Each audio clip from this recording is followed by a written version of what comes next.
Je sens qu'il y a quelqu'un derrière moi et je sens des mouvements au niveau de mon... Pour eux, c'était normal. Enfin, ça se fait en fait, que des cousins et cousines Mais en fait, j'ai 11 ans. Salut, moi c'est Nani et j'ai été à l'âge de 11 ans. Et il s'agit d'un cousin paternel. Il habitait à la maison depuis un certain moment et je m'entendais très bien avec lui, mais en tant que petite fille de 11 ans qui jouait avec son grand cousin, quoi. Vraiment, enfin, il m'aidait à faire mes devoirs, c'était vraiment dans ce sens-là. Ce qui s'est passé, c'est que je me suis endormie dans le lit où lui dormait normalement et à 2h03 exactement du matin, j'ouvre les yeux et je sens qu'il y a quelqu'un derrière moi et je sens des mouvements au niveau de mon... Et je sens son souffle qui glisse dans mon cou. Enfin, c'est comme si je me rappelle depuis. Enfin, j'ai toutes les images. Pendant quelques secondes, en fait, tu sais pas quoi faire. T'es bloqué, t'es pétrifié. Tu sais pas s'il faut que tu cries, il faut que t'ailles réveiller quelqu'un, si tu dois te lever, si tu dois pas te lever. Pour moi, ça m'a paru une éternité. Et là, je me suis assise en fait et j'ai allumé ma montre et j'ai vu qu'il était 2h03. Je me suis levée, je suis sortie de la chambre, je suis partie dans le frigo, j'ai ouvert le frigo, j'ai regardé.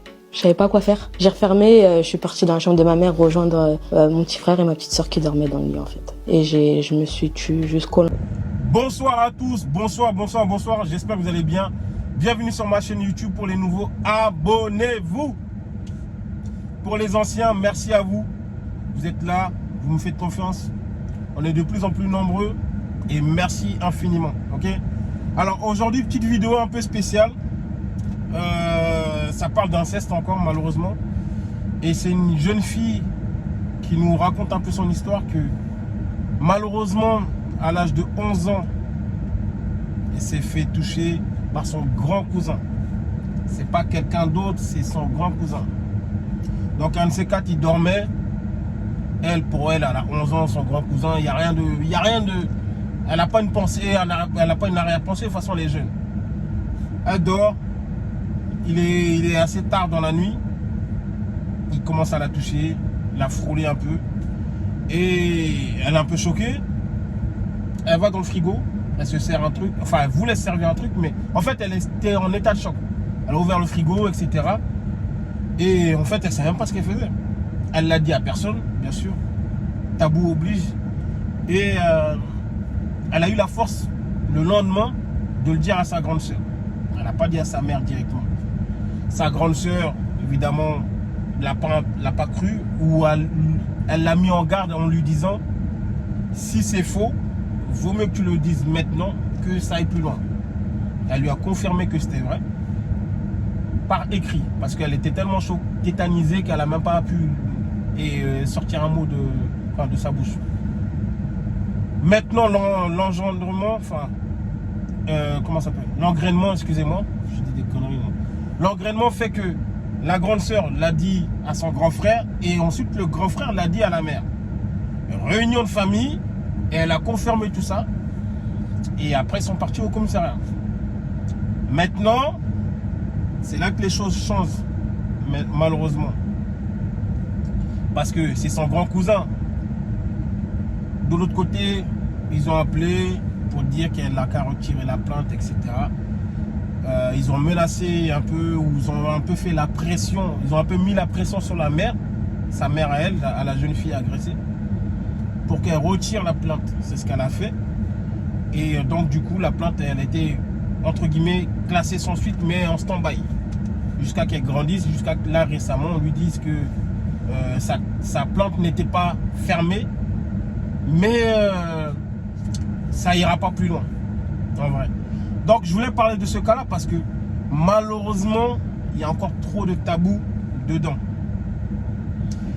Une chose très très importante, il lui avait même dit, nous on voit pas ce qu'il t'a fait, il n'y a rien de ouf, il va te marier, t'inquiète pas. Vous voyez? Il va te marier. C'est ce qui a été dit. Je sais pas si je vais laisser l'extrait en vrai, parce que bon, je fais ce que je veux un peu. Mais ça serait trop long si je laissais l'extrait où elle le dit de elle-même. En tout cas, dans la vidéo, elle dit que on lui a dit que c'était pas grave, c'est son cousin et puis il va la marier, voilà. Pour lui, il n'y avait rien de fou, quoi. Vous voyez? Et ça arrive trop, malheureusement. Ça arrive trop souvent et c'est caché ou c'est banalisé, ou il y a tellement de tabous que personne n'en parle. Et surtout quand certains enfants veulent en parler, eh ben, on ne les croit pas. Alors oui, Il y a eu des enfants qui ont eu à mentir. Il y a eu des enfants qui ont eu à mentir. Parce que on leur a mis dans la tête de mentir ou de dire que c'était faux. Enfin, de mentir sur une personne. On l'a déjà vu ça, oui. Mais combien de cas où il y a des enfants qui le disent, on ne les croit pas, ou qui veulent le dire, mais qui ont tellement peur de la parole des adultes, c'est-à-dire de la famille en général, puisque ça commence toujours dans la famille. Quand tu veux le dire à ta mère ou à ton père, personne ne te croit. Donc, il y a des petites filles qui le gardent pour elles. Vous voyez? C'est dommage. Donc, il y a des petites filles qui le gardent pour elles. Et ben, obligé de garder le silence, de grandir. Et c'est pour ça que souvent, quand ces personnes-là le disent, quand elles sont beaucoup plus grandes, c'est-à-dire elles ont dans la vingtaine, ou 22 ans, ou 23 ans, ce qui s'est passé plus jeune, on dit, mais pourquoi tu as attendu tout ce temps? Parce qu'il y a le cercle familial qui fait qu'il y a tellement de pression que quand tu vas te dire un truc, on va te prendre pour une menteuse en fait. Et c'est malheureux. Moi je dis qu'on devrait vraiment les croire. Petite de 11 ans, qu'est-ce qu'elle a demandé à quelqu'un? 11 ans. On n'a pas dit une petite de 20 ans, 22 ans qui a un peu la jugeote. Et même là, je ne devrais pas définir ça, mais encore plus 10 ans, 9 ans, 8 ans. À quel moment on peut se dire que la petite là, elle va mentir ou elle a tenté de réfléchir à une histoire? Elle a tenté d'inventer une histoire. Vous voyez? C'est un truc trop tabou et c'est dommage. C'est dommage. Franchement, ça devrait... La parole devrait se lier. La parole devrait être beaucoup plus ouverte. Voilà. Je m'emmène un peu les pinceaux. C'est du one shot comme vous le voyez. Il n'y a pas de montage. Donc c'est pour ça que mes mots sont un peu compliqués. Hein. Soyez indulgents un peu, s'il vous plaît. Ah, attendez. Je suis sûr que ça faisait du bruit énorme. Oh là là là là. Je viens d'éteindre là. Ça faisait du bruit énormément. C'est pas grave. Enfin bref, pardon. Je vous disais que les paroles devraient être beaucoup plus axées sur les enfants qui subissent ça. Et certains parents devront beaucoup plus être ouverts ou se mettre à l'idée que ça peut arriver. Il faut briser ce tabou-là. Malheureusement, c'est un tabou encore trop présent. C'est un tabou trop présent. C'est dommage. C'est dommage. Que ça soit dans n'importe quelle famille, c'est un tabou très très présent. Des petites filles qui subissent ça, ou des petits garçons aussi, je précise. Mais malheureusement, dans la majorité, c'est que des petites filles qui subissent ça.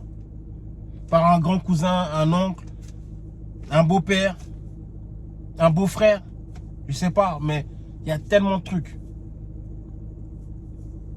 Et c'est dommage que ça arrive encore. Il n'y a pas d'année, hein. Mais c'est dommage encore, de nos jours. Et j'ai envie de dire, heureusement qu'il y a des personnes qui arrivent à en parler. Heureusement qu'il y a encore des émissions qui sont là. On va dire, on va pas se mentir, pour les écouter. Donc tant mieux, ça avance un peu, pas assez, mais il y a trop de tabous encore dans certaines familles, dans certaines cultures, et ça n'a rien à voir avec la religion. Culture, famille, mais ça n'a rien à voir avec la religion. Mais de se dire que il y a des gens qu'on ne croit pas encore, on se dit que c'est du mensonge. Comme je l'ai dit tout à l'heure, oui, il y a des enfants qui ont été malheureusement à mentir, mais ils ont été instrumentalisés. Oui. On leur a fait une inception dans leur tête et puis on leur a dit limite dire des mots. Et puis ils ont dit oui et ça a détruit des familles. Mais derrière ça, il y a des vraies victimes. Oui. Il y a des vraies victimes. Libérons la parole, messieurs, dames. En tout cas, c'était tout pour moi.